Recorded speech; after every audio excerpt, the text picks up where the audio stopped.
What I'm going to cover today is what is app2app, how does it work, and then a bit more in depth about some of the security properties and some things we might want to talk about in an unconference session. So some of you probably won't know me. I'm a senior architect at Authleet, and some of you might not know Authleet. We're a API authorization company headquartered in Japan. I've got 20+ years doing mobile apps. Some people might consider that a typo, as mobile apps haven't existed that long, but that's a longer story. It's not a typo. Quite involved in the relevant working groups here, the OAuth 2 working group, and a lot of the OpenID Foundation working groups as well. And feel free to connect to me on Twitter and LinkedIn. So what is app2app? A better way to do OAuth 2 and OpenID Connect on a mobile device. And given I've got a very European audience here, I suspect it's mandatory for a lot of European banks because of a wonderful bit of law called PSD2 and multiple opinions that the European Banking Authority has issued, where they keep on telling banks they have to do this in stronger and stronger words. And the reason they keep doing that is that it's a really quite important thing for the user experience, which I'll show in a bit. So in terms of what we have today, pre-app2app, Aaron very kindly already introduced the OAuth 2 Native Apps BCP, which so that considers what I'd call the app to web case. So you're showing the authorization pages in a in-app browser tab, and you see this pattern everywhere. It's Google Drive, Dropbox, Box. It's a very common pattern. The BCP uses very much the same technical methods that we use in app2app, but when you're doing the app to web that's shown in the BCP, you're applying that method to the relying parties or the OAuth client's redirect URL. In the app2app case, you extend that so that there's an app from the authorization server that's capturing the authorization server's authorization endpoint.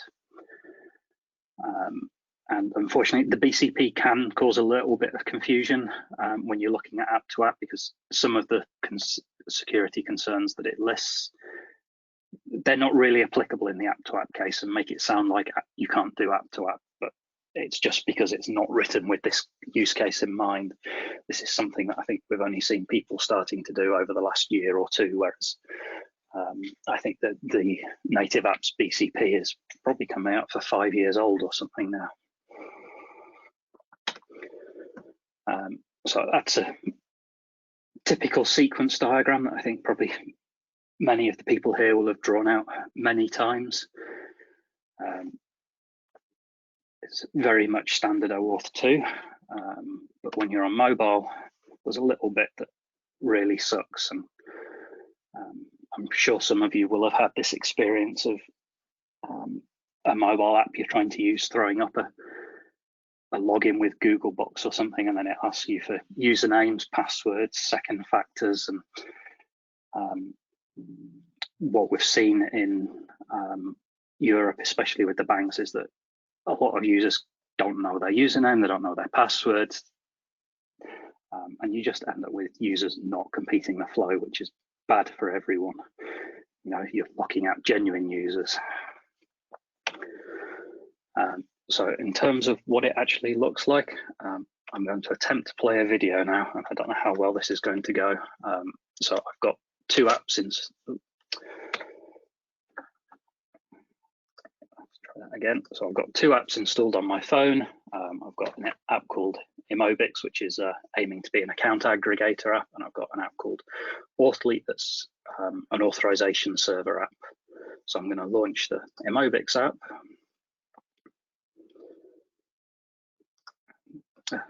Sorry, I'm not very used to playing with videos in PowerPoint, it seems. So I've launched the Immobix app. I want to add an account, so I hit the plus button.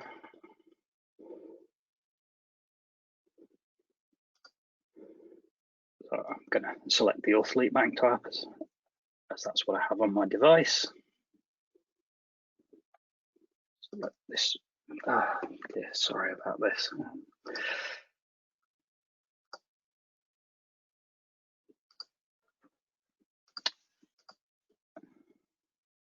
So I'm now in the Auth app.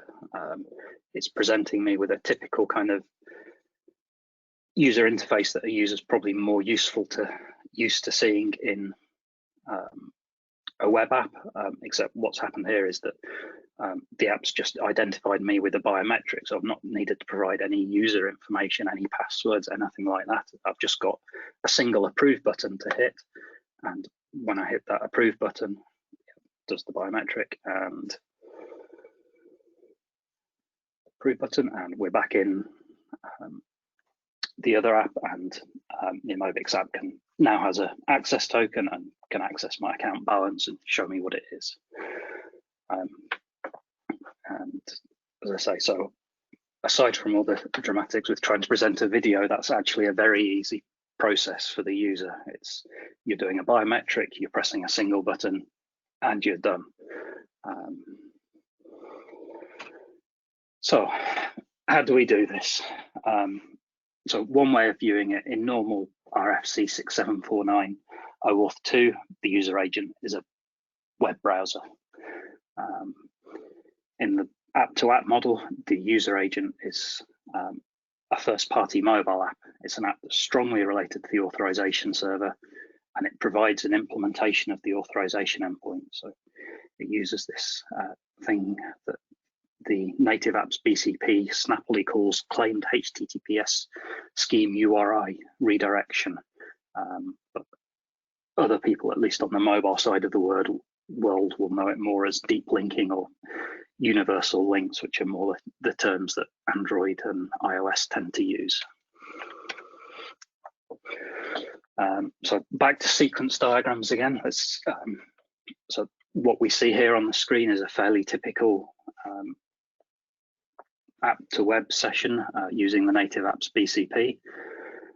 So you've got the relying party app on the left side, you've got an in-app browser tab, and you've got the authorization server. And obviously flow through, open the web page, authenticate, redirect back to, and that's captured by the relying party app.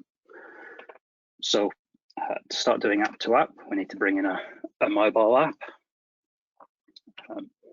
We get rid of the in-app browser tab, bringing in the mobile OS that does a bit of passing things around for us. And we're not going to be opening a web page anymore. We're going to be launching the mobile app with a URL. So then the authentication of the user moves. That's no longer on the authorization server. That's happening in the mobile app. So the most common case we see is a biometric, as that's a pretty good and secure and quick way of identifying users. Again, the user approving the access, that needs to move into the mobile app as well. Then there's an extra step. The mobile app needs to obtain the authorization code from the authorization server. And then once it's got that, it does the same redirect back via the mobile OS to the relying party app.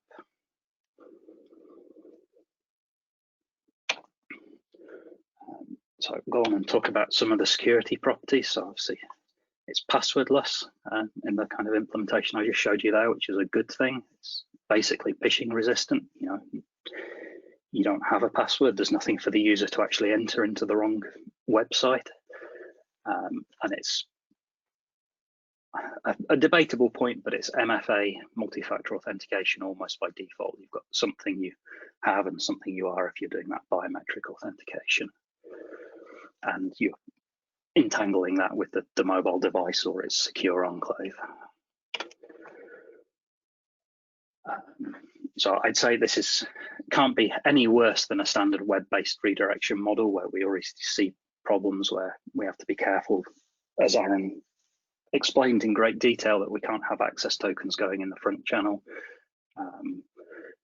Same kind of things applies here, but rather than it passing through a browser that the user or something else in the browser could access, it's probably a bit better because it's just doing a quick transition via the mobile OS. And mobile OS security is generally a bit better than what we see on the desktop.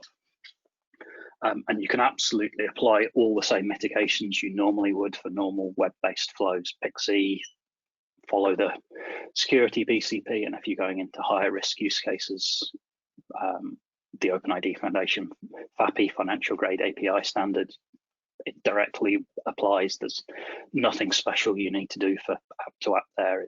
You're passing signed request objects around, and there's a good level of anti-tamper and so on that you get from that.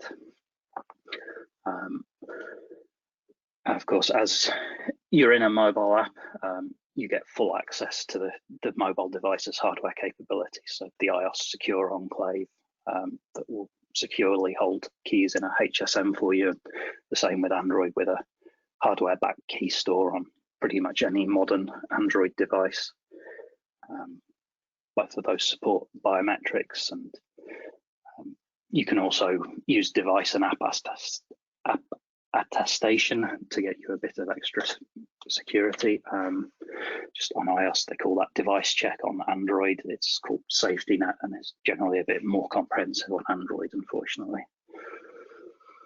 Or unfortunately for iOS developers, I mean. So the claimed HTTPS URLs, which are probably the bit that people kind of get most worried about when they think about the security properties of this. They're secured by the OS. They're a little fiddly to set up, as you have to set up a link both on the actual authorization server's website. You have to publish a file there, and the app itself then has to have a link embedded into the app to say which domains it's trying to claim. At install time, the OS will match those two up, and only if the website says, yes, this app can have it, and the app says, yes, I want this thing, do you actually end up with these things being claimed. So that should mean that it's as secure as your AS web app / backend, because obviously to compromise the contents of that file on the web server, if you've managed to do that, you've basically compromised the whole OS, the whole AS. You know, the game's pretty much over if somebody can control your authorization server's web front end. Rooted devices, you might be exposing the authorization code, but again, the whole idea behind the authorization code is that there is some expectation that it may leak, and it has extra security around it compared to passing access tokens in the front channel. On older OSs, you are going to run into some issues. I mean, not so much on iOS, probably, because most people have iOS devices that are within a couple of years old, and iOS has been supporting this for quite a long time. On Android, it gets a bit trickier as always, because even Android devices shipping today are running much older OSs that may not necessarily support the secure claimed HTTP URLs, and you might have to do alternative mechanisms. But again, you're probably still not really any worse off than you are on the web. And again, this is just we doing things that we're already doing for the app2web case for the Native Apps BCP, so it's not a big change in the security model. So things that can go wrong, a great thing called discontiguous sessions. So that means in some cases, the relying party can start a flow, you'll go to the authorization server's app, and it will try to send you back to where you were to start with, and you might not end up there for multiple reasons. You might end up on the relying party's website if something a bit strange happened, and then it wouldn't have the session cookie probably that it was expecting if you'd gone back to the relying party's app. The user can have multiple browsers installed.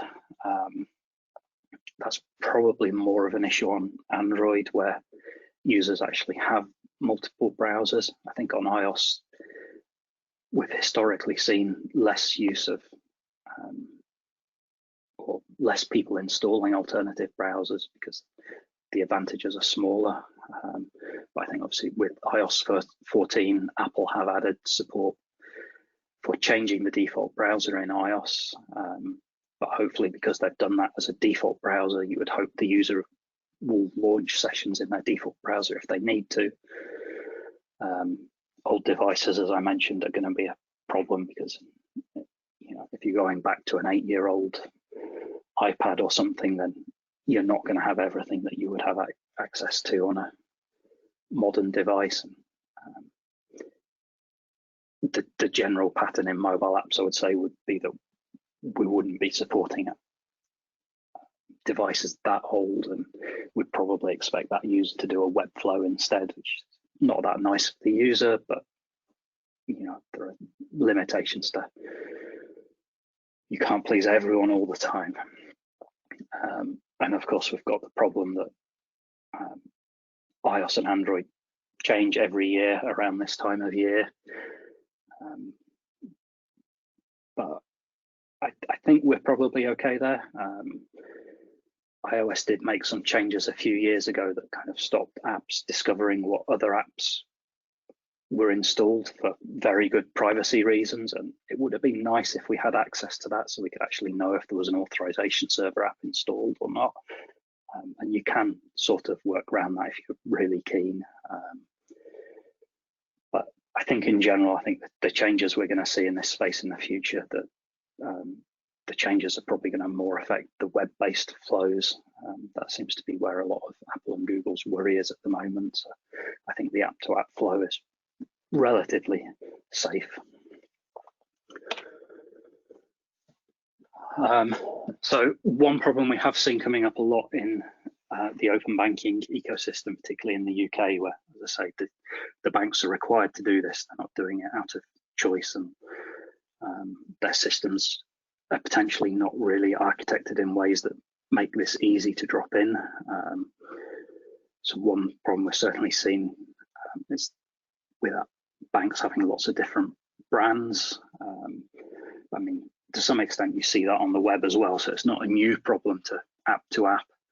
But the new problem we're seeing in app-to-app is where the banks tend to have a single web front end for a brand, but the brand is actually segmented for, say, consumer versus business bank accounts.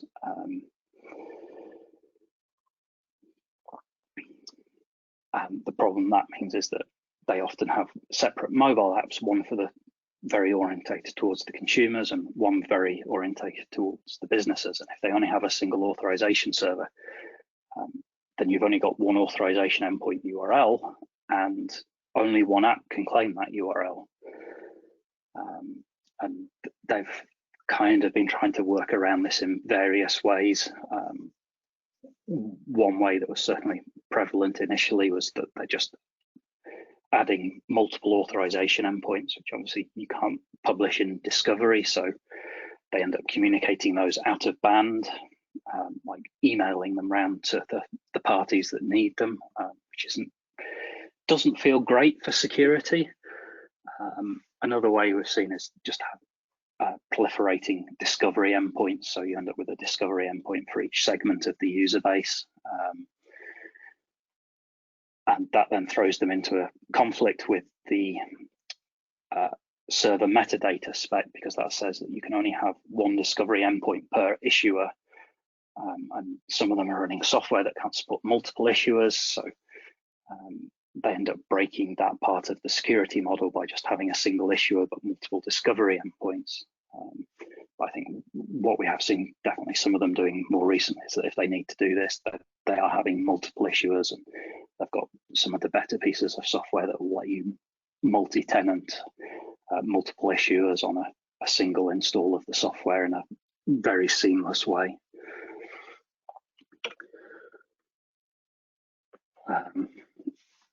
So the other important bit of the security properties is obviously the communication between the authorization server's app and the back end. That's completely proprietary and vendor dependent at the moment. The kind of first party use cases aren't even in scope for OAuth 2. So there are some ways you could approach this that you're technically violating some of the OAuth 2 BCPs, like using variants of the resource owner password grant, but again, the BCP doesn't actually apply as such to first party use cases. You can do this basically with all the major vendors. Say one pattern I've seen being quite common is that the app will be passing in an extra proprietary signed object to the authorization endpoint.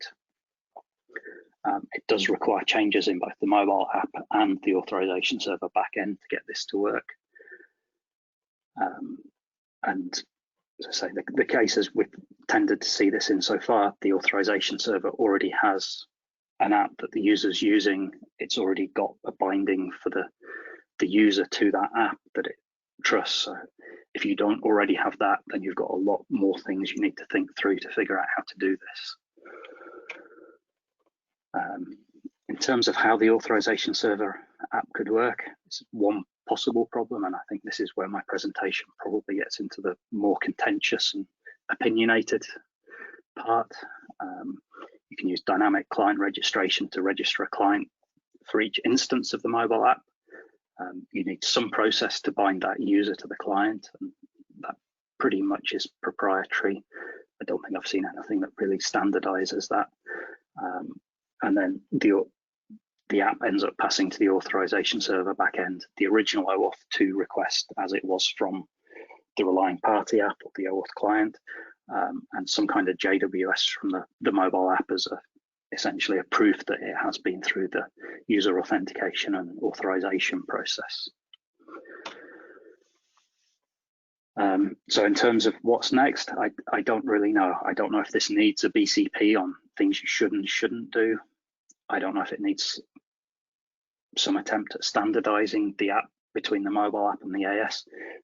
I know some of the mobile app developers would really love that. I think some of the authorization server vendors, I think, are a bit less keen on that. We could do nothing. I mean, this does just basically work using the principles we already apply in OAuth 2, or perhaps other people have other ideas on what we could do next. And that's me. So I'll be presenting on app2app at Identiverse as well. And it's not going to be the same talk. That one will talk a bit more about when you should use app2app, the user experience, and so on. So that's in about 2 weeks' time, I think. And I guess any questions or? Thank you very much, Joseph. We had some questions in the chat, actually. Okay, let me have a quick review. What's the correct solution for only one app can claim one authorization endpoint? So yeah, that's a kind of contested subject. As I say, I think the only one that you can really consider correct and compliant with the OAuth 2 apps and the BCPs as they stand is to have one issuer and one discovery document per mobile app. That's the downside of that, obviously, is that if you've not got that in place at the moment and you're doing web-based things and you want to add in the app stuff, then you're making quite invasive changes to some of your security architecture to make that change to have multiple issuers. And that's why some of the other things have been done that are probably not a good idea, like just having out-of-band published authorization endpoints. I did make a suggestion on the OAuth to the IETF working group mailing list that should we actually standardize a way for servers to publish multiple authorization endpoints, but there certainly wasn't universal support of that concept, and I don't know if it will go anywhere. So next question is dynamic client registration a common pattern? It is, I would say. That probably gets into a much longer discussion about mobile app security and so on. one of the big problems with mobile apps is how do you secure your API so that people that aren't your app can't call it. Some people don't care about that. In situations like banking, where there are laws that say you can't just let any old person call your banking APIs unless they've actually got their necessary regulatory approvals, that you do need some protection around how the app proves to the server that it is the genuine app that you provided, and it should have access to these APIs. And I think dynamic client registration is certainly one pattern. It makes it very easy for you to have per device keys that are stored at the authorization server. Possibly not all vendor products will be keen on potentially having hundreds of thousands of clients registered, but equally some vendor products, particularly ones I know, are quite happy with that.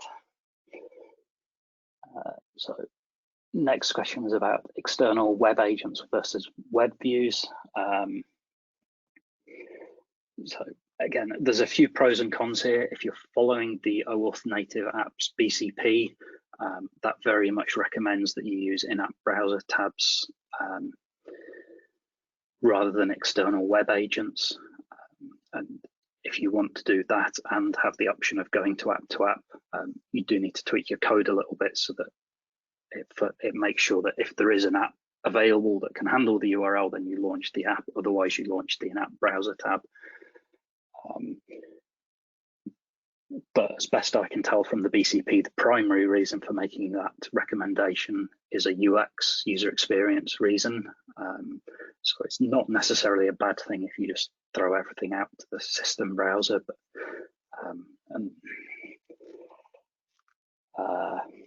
I guess the question was also about web views, which is, I mean, doing anything OAuth 2E in like UI web view or WK web view is not a pattern that's really recommended these days. If you're the first party app,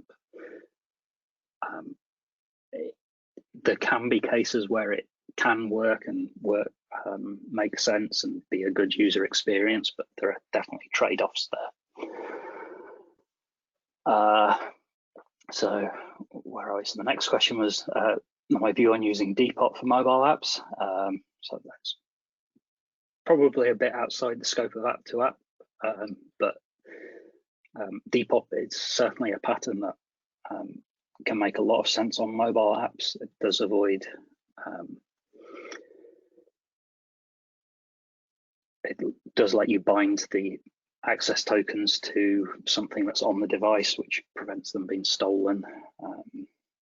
And it's probably an easier solution to do on app2app, in mobile apps than trying to use MTLS certificate-bound access tokens. So it's definitely a good thing, but it's still quite early days for Depop, so I wouldn't necessarily go rushing into it right now. Next question was about ACR values and how they play into app2app. I think essentially it's no different to in the cases where you're doing the authorization on the authorization server's web app.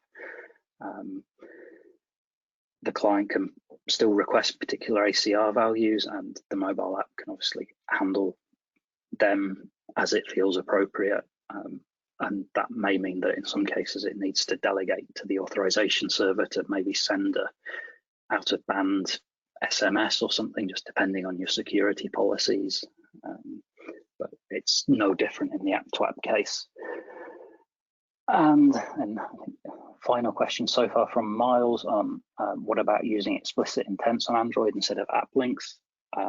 Yep, you can absolutely do that. There are trade-offs there. One of the advantages of app2app is that you're just using the authorization endpoint, which you can get from the discovery document. So if you start using explicit intents, it can definitely improve things. There are reasons you'd want to look into using them, but it does mean you're doing more in the relying party, and you're potentially forcing them to do extra things that they might not be doing with other authorization servers they're integrated with.